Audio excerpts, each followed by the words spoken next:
Bonjour à tous, tout le monde se connecte. Je suis Aurélien Gouget, donc je vais animer ce webinaire aujourd'hui. On attend encore un petit peu. Ouais, il y a des gens qui arrivent encore, voilà, qui se connectent. Je vois la liste s'allonger. Encore attendre 1 ou 2 minutes avant de démarrer, maximum. Tac, je vais partager donc, mon écran. Voilà, j'espère que tout le monde voit mon écran. Hop,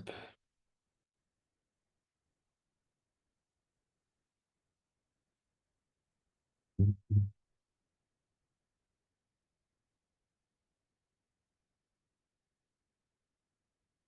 n'y a pas encore de monde qui rejoint. Hop, ici. Donc,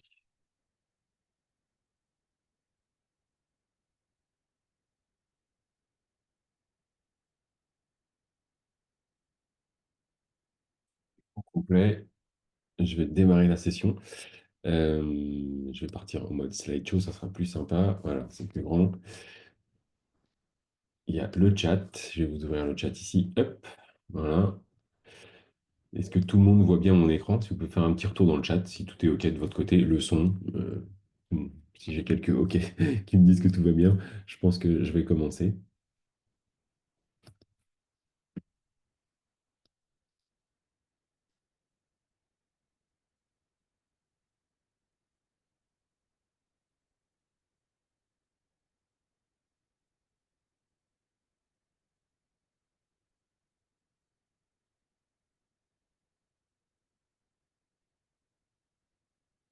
On m'entend bien?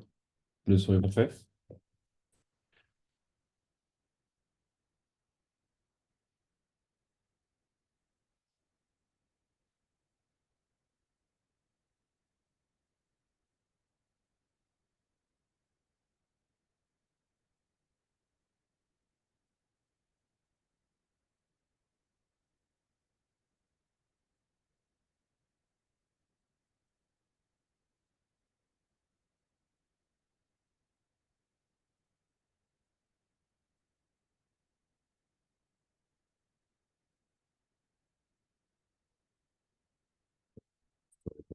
C'est dans le chat, mais c'est dans le Q&A. OK, le son est bon. Merci. Cherchez la bonne option. Donc, je vais démarrer. Euh, Merci à tous d'être nous avoir rejoints aujourd'hui sur ce webinaire. Donc, le but aujourd'hui, c'est de vous montrer un peu les accélérations autour de Dremio avec nos réflexions et puis les usages avec une petite démo, une nouvelle démo que je vais utiliser aujourd'hui qui est une démo autour de l'AI. On peut chatter avec ces données. Et puis une démo, la démo un peu plus classique avec Tableau pour vous montrer les accélérations sur quasiment 1 milliard de lignes voilà, dans un environnement Dremio classique BI. Donc deux usages, AI et analytique aujourd'hui dans la démo Dremio. Donc, pour revenir au basique, je vais juste faire une petite introduction de Dremio, quelques slides, 10-15 minutes maximum si vous avez des questions, et puis après une petite démo de 10-15 minutes et vos questions sur le sujet. Et je ferai, pour information, si vous voulez flasher le QR code, c'est le lien vers mon LinkedIn, parce que je vais refaire dans un mois un webinaire qui sera plus dédié à l'AI, où je vais creuser cette démonstration que je vais vous montrer un peu rapidement aujourd'hui parce que c'est une session de 30 minutes pour montrer les concepts et l'usage de l'AI et de l'analytique. Donc, il n'y a pas de détails sur l'AI, mais j'en ferai un dédié à l'AI pour expliquer les concepts, comment on structure et pourquoi il y a un avantage, un intérêt à utiliser Dremio dans l'AI avec nos accélérations et comment on structure tout ça et quelle techno on utilise. Aujourd'hui, c'est assez light, je vais juste donner les noms et deux, trois explications, mais pas de détails particuliers. Je ferai ça dans un mois dans le prochain webinaire. Dremio, rapidement, on est 380 maintenant dans le monde. On est basé aux US, à Santa Clara, également à Londres, à Paris, à Munich. Donc, on a des bureaux également en Europe. Donc, on se développe plutôt pas mal. On a ouvert la France l'an dernier. On est déjà 5 à Paris. Euh, le concept, pour revenir sur les principes, je dirais, pourquoi du comment de Dremio. Le Lakehouse, en fait, on a développé cette approche Lakehouse pour corriger un peu des problèmes qu'on pouvait retrouver dans les environnements classiques chez nos clients. On va retrouver sur ce slide ce que vous avez en général dans vos architectures, des sources de données avec des ETL, il y a des data lakes qui ont été créés il y a quelques années maintenant, qui commencent à devenir un peu du legacy pour certains, pas pour tous. Et puis, on avait mis en place des data warehouse pour optimiser tout ce qui était analytique, pour tout ce qui était service à l'utilisateur, donc BI, maintenant AI, ML aussi plus récemment. Et enfin, ça ne répondait pas forcément à des contraintes de performance nécessaires aux utilisateurs. Et puis, ça demandait de faire des copies entre toutes ces sources, entre les sources de données, les lakes, les warehouses, pour servir le client. Donc, c'est un peu compliqué. Ça demandait pas mal de traitements. Donc, l'objectif d'utiliser dans un cadre de lakehouse, c'est d'utiliser Dremio pour simplifier en fait l'accès des clients, ce qu'on appelle le shift left. Donc, on va ramener les clients vers les data lakes, donc où on a consolidé les données, on a préparé les données.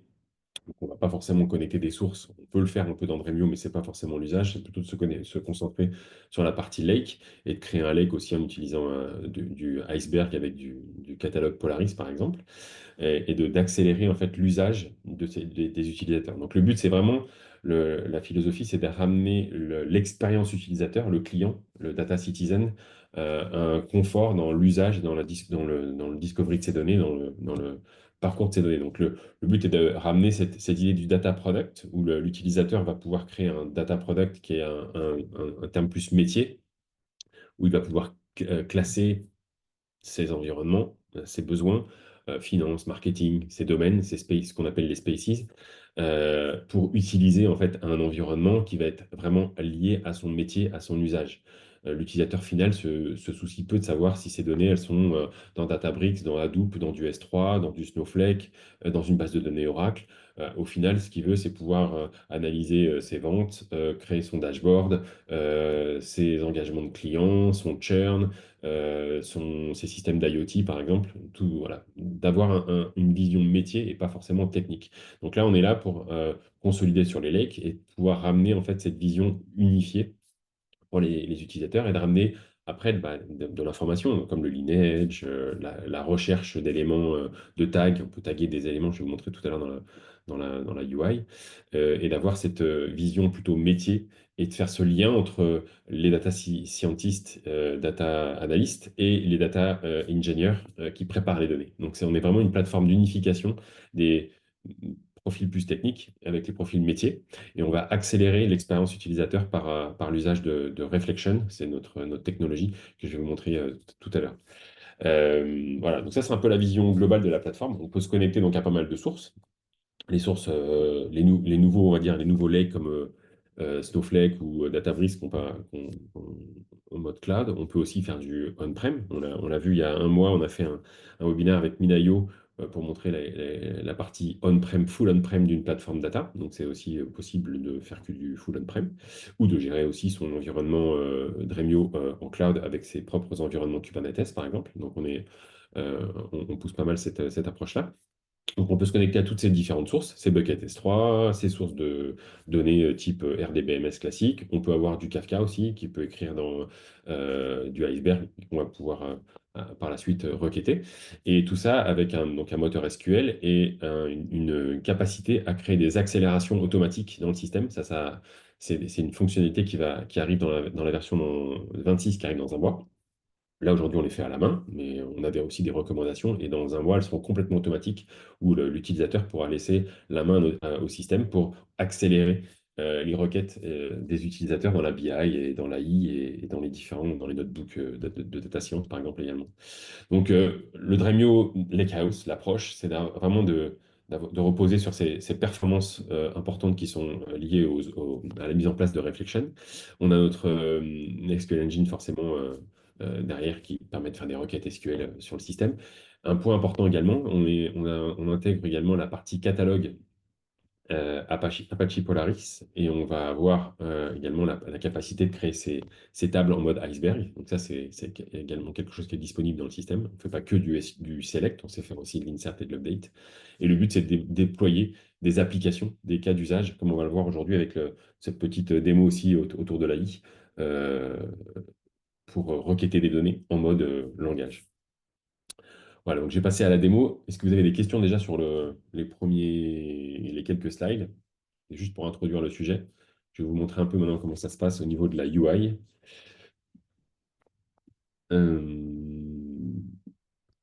J'ai ouvert le chat.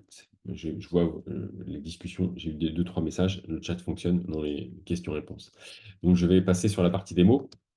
Donc ici, on se retrouve sur la partie UI de Dremio avec la partie connexion à des sources. D'accord? Donc là, on peut se connecter à des sources ici disponibles. Donc on va retrouver des catalogues comme le Polaris, Unity catalogue de Databricks si on est en cloud. On peut faire aussi du NSI.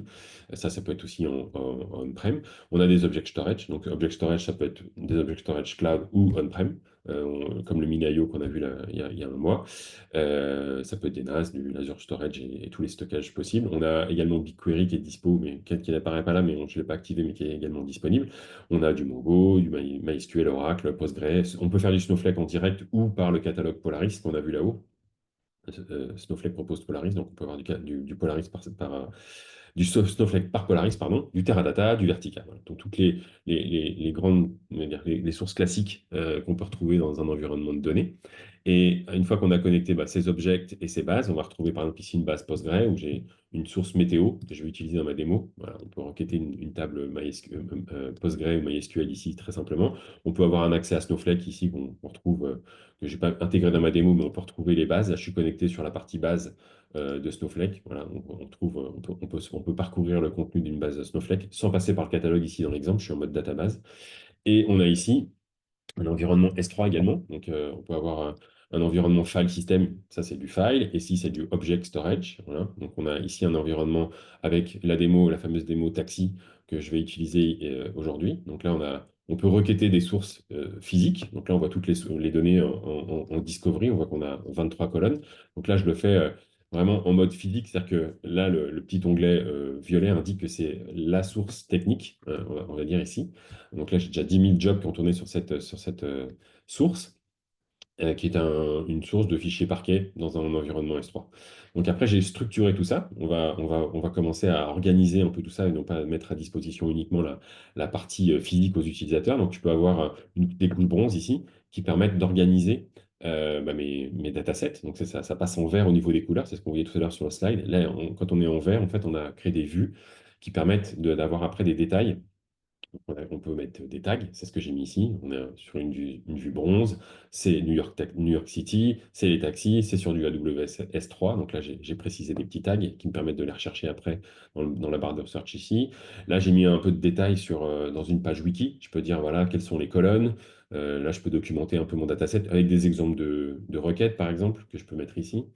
Donc là, c'est la petite page un peu data catalogue interne à Dremio. On peut aussi se connecter à des data catalogues du marché.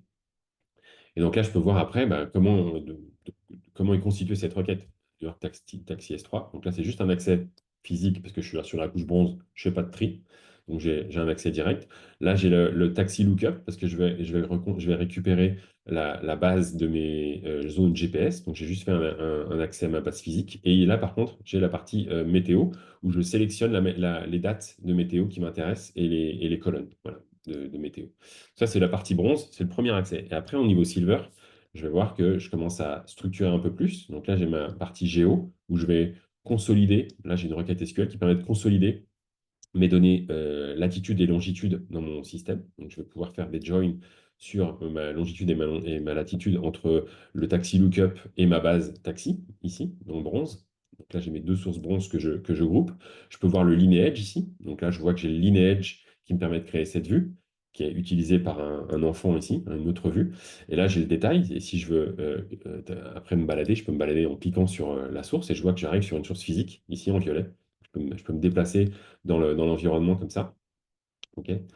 J'ai également la partie Reflection. Ici, j'ai mis en Reflection, le fameux onglet Reflection, qui permet d'accélérer la consommation de ces données. Et là, j'ai accéléré avec des dimensions, qui va être le rate code, le payment type et les dates, qui sont importantes. Et également la partie tips, les pourboires, le montant total, le nombre de passagers, le trip distance, que j'utilise après dans la partie tableau software, où je vais faire de la BI sur ces données. Donc voilà, ça c'est en quelques clics, je peux retrouver mon lineage, si c'est accéléré ou pas, ce que ça consomme, Là, je suis à 6 mégas à peu près de consommation et bah, la requête en question. Ça, j'étais sur la partie silver. Et puis là, je vais créer après, moi, le dernier étage, c'est mon, on va dire mon gold, mon application. Donc là, si je regarde mon application, je veux voir qu'elle n'est pas forcément accélérée. Là, vous voyez, dans Reflection, je n'ai pas d'accélération puisque je suis accéléré sur les sous-jacents. Donc, on va dire que les tables Silver, ici New York Taxi Géo, a été accélérée. Et là, j'ai la partie Weather qui a été aussi accélérée.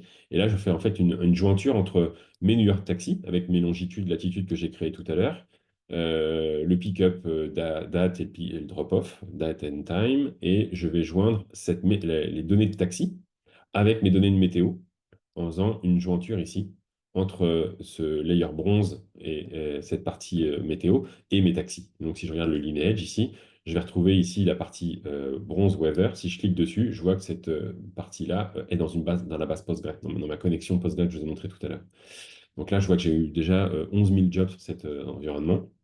Et là, je peux recliquer sur mon environnement global où je retrouve bah, ma vue finale pour mon utilisateur. Donc ça, c'est un peu, dans l'application, j'ai un peu créé en fait un data product qui joint tout ça et que je vais consommer par la suite du coup dans mon tableau. Donc si je prends tableau software ici et je regarde un peu ce qui se passe, je retrouve dans les connexions bah, Dremio. Donc, je me suis connecté ici. Je peux vous montrer, c'est très simple. Modifier la connexion. Il y a une connexion automatique dans Tableau Software. On l'a aussi dans Power BI. Donc, je me suis connecté avec mon login password. Je récupère une base qui s'appelle Dremio. Là, je peux me balader dans tous mes spaces qu'on a vu tout à l'heure ensemble. Là, on retrouve application, Dremio AI, finance. Voilà. Donc, je reprends Transportation. Ici, je peux chercher dans Transportation bah, les vues qui m'intéressent. Et donc, je récupère la vue New York Taxi Geo Weather avec mes colonnes. Donc là, je peux mettre à jour. Et j'ai mes 31 champs avec mes 975 millions de lignes, quasiment un milliard, qui sont disponibles. Et je suis en direct connect. Donc, ma BI va consommer en direct connect mon environnement. Donc là, si je clique sur New York Taxi Dashboard, j'ai créé un dashboard j'ai fait plusieurs analyses ici. J'ai tout mis dans un dashboard. Et là, dans un dashboard, bah, je vais retrouver bah, tous les mois, ça va de 2013 à 2024 à peu près. Donc là, je peux me balader. Vous allez voir que la navigation dans quasiment un milliard de lignes se fait très naturellement. Voilà, on est sur des temps de réponse qui sont à la seconde. Je vais vous montrer après dans les jobs. Si je clique ici sur cette partie annuelle, voilà, je récupère quelques années avec les tips pour avoir les nouveaux calculs. Ici, tac. Si je veux voir par exemple la distance moyenne, elle est de 6,8 sur les 10 ans. Si je regarde une partie un peu plus pluvieuse ici avec des précipitations, je vais voir que je fais plus de kilomètres quand il pleut. Voilà, les gens restent plus longtemps dans le taxi. Voilà, on a fait quelques analyses rapides, mais tout ça, c'est en temps réel. Ça se passe plutôt pas mal au niveau de l'expérience client. Et si je regarde les jobs, je vais retrouver mes jobs ici. Donc, j'ai pris que les jobs de Agouget. C'est ce que je viens de faire à l'instant en JDBC. Et je vois que je suis toujours à la seconde, à moins de la seconde sur l'environnement. Et vous voyez, il y a un petit éclair ici qui dit que la requête a été accélérée. Donc, si je clique, je vois ici que j'ai des accélérations qui ont été utilisées pour optimiser cette requête. Donc là, je vois la requête passer par tableau et je vois que la requête, elle a été accélérée. Si je regarde d'autres utilisateurs, j'ai un business user qui tourne qui est qui est en Arrowflight, parce que c'est un petit chargeur que j'ai qui fait des requêtes ici, qui tourne en boucle dans un script en Python. Donc, pour faire du Python très simplement, ici, voilà, j'ai plusieurs milliers de requêtes qui tournent. Donc, on fait du Python très simplement ici avec, j'ai 10 requêtes BI. On se connecte au système. On peut faire du Python avec du Panda très facilement. Voilà, là, j'ai 1000 requêtes qui ont tourné et qui ont chargé un peu mon système, ce que je retrouve ici avec mon business user pour voir que mon business user qui a des milliers de requêtes qui tournent depuis ce matin, là, j'ai lancé ça en tâche de fond avant le webinaire. Vous voyez que toutes les requêtes tournent à 11h40 à moins d'une seconde. Donc, c'est assez constant. Et mes users en tâche de fond ont cette accélération liée au reflection sur cet environnement de plusieurs centaines de millions de lignes, quasiment un milliard de lignes. Donc là, si je repasse sur Agouget, je vais retrouver, voilà, ça c'est mes requêtes que j'ai fait avec vous tout à l'heure, à l'instant, dans la partie tableau. Est-ce qu'il y a des questions par rapport à cette première démo? Je regarde dans le chat.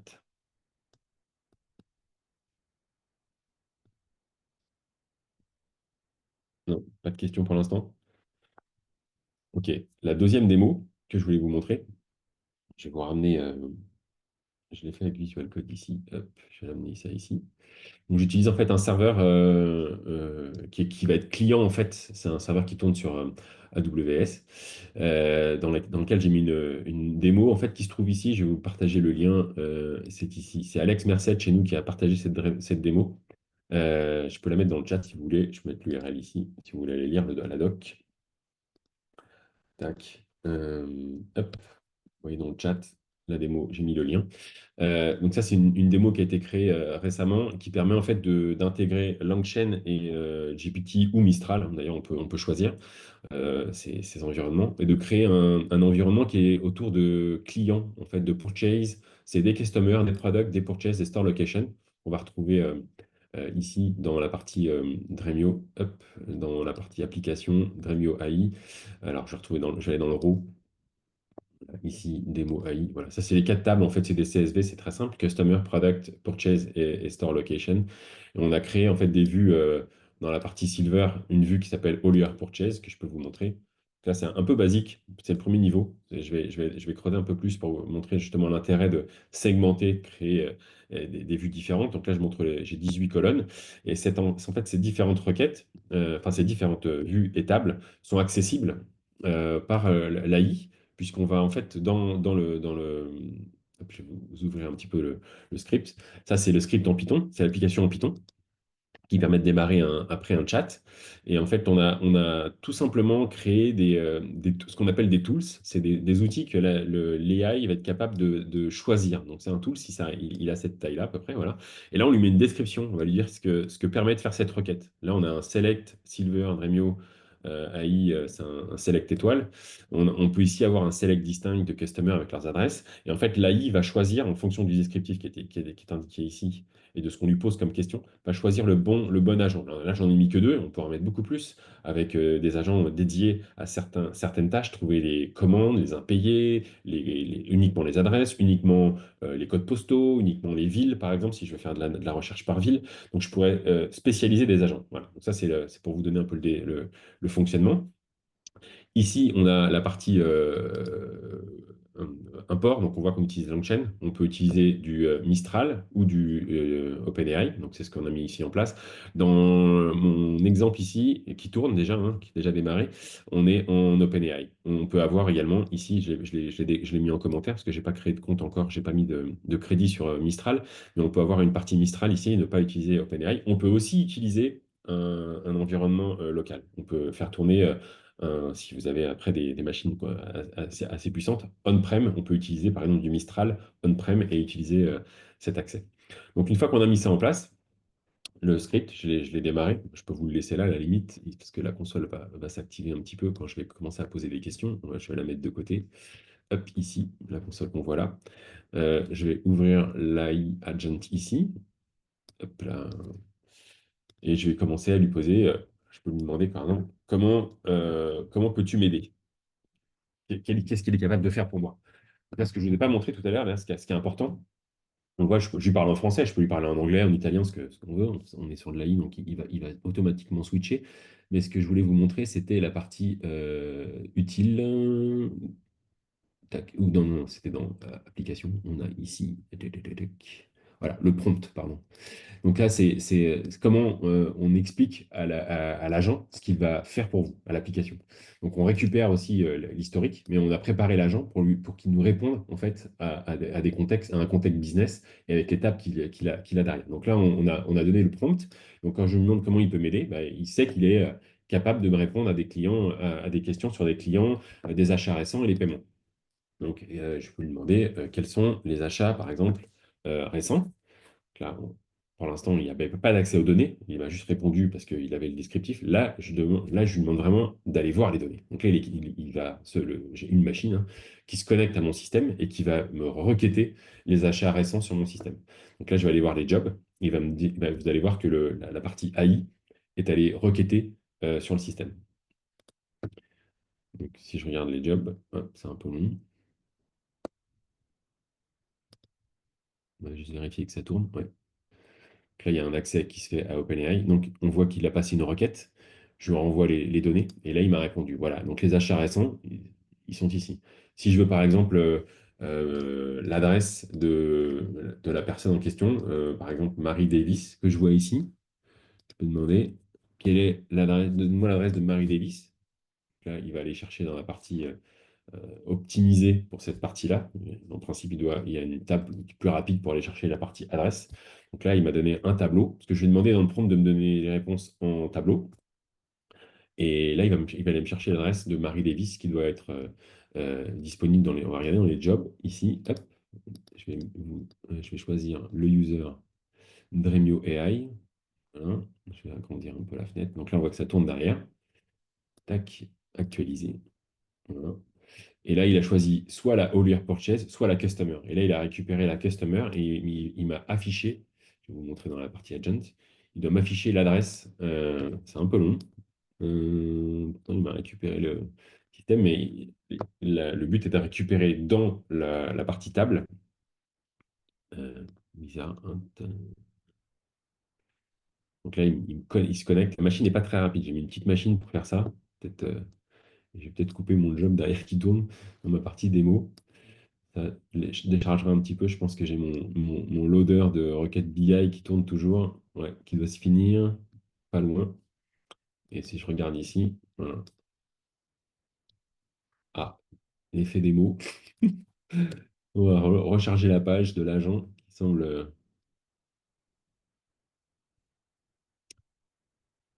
Tac. Donc le but, c'est de pouvoir récupérer ici l'adresse. Donc je vais relancer l'agent. Je pense qu'il y a un problème avec l'on-chain ici. Je vais relancer l'application. Hop, tac. Voilà. Je relance l'application. Hop, je vais l'avoir ici. Je vais relancer la front web ici. Continuer. Hop,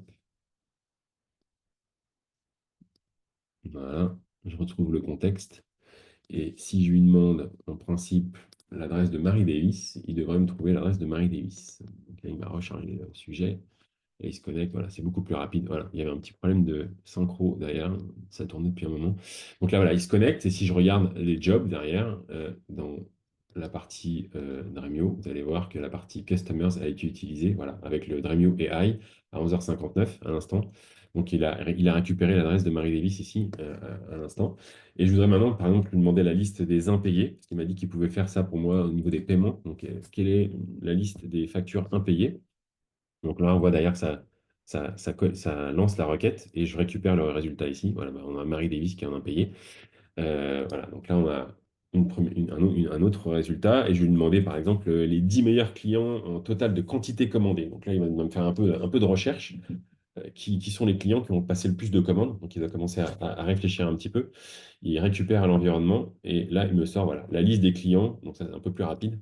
Un petit problème de perf tout à l'heure hein, lié à l'agent. Donc là, on a les clients avec les quantités commandées et voilà, les 10 meilleurs clients qu'on a retrouvés. Et si je réactualise ici, tac, il a pris le All Year Purchase pour me répondre à cette question, qui a mis moins d'une seconde. Et que vous voyez ici, je suis en accélération. Donc l'intérêt aussi du système, c'est de pouvoir faire des vues qui vont être spécialisées et qui vont pouvoir répondre aux questions et qui sont en réflexion. Voilà. Donc je creuserai un peu cette démo en créant un peu plus de vues et d'agents spécialisés dans la prochaine démo, dans le prochain webinaire. Donc, si vous voulez vous abonner à mon profil, me suivre, vous aurez plus d'infos pour la prochaine session qui sera spécialisée plus sur le sujet AI qu'on avait aujourd'hui. Est-ce que vous avez des questions? J'ai fait un peu vite. Il est midi une. Est-ce qu'il y a des questions sur ces démos qu'on a pu voir aujourd'hui?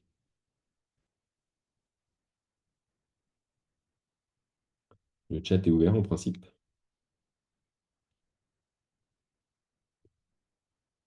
Vous n'avez pas de questions sur cet aspect-là. Vous avez récupéré le lien d'Alex Merced sur la partie Dremio AI.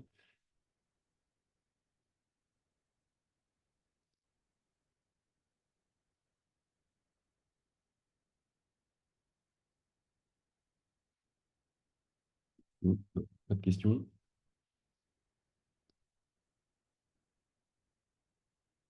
OK.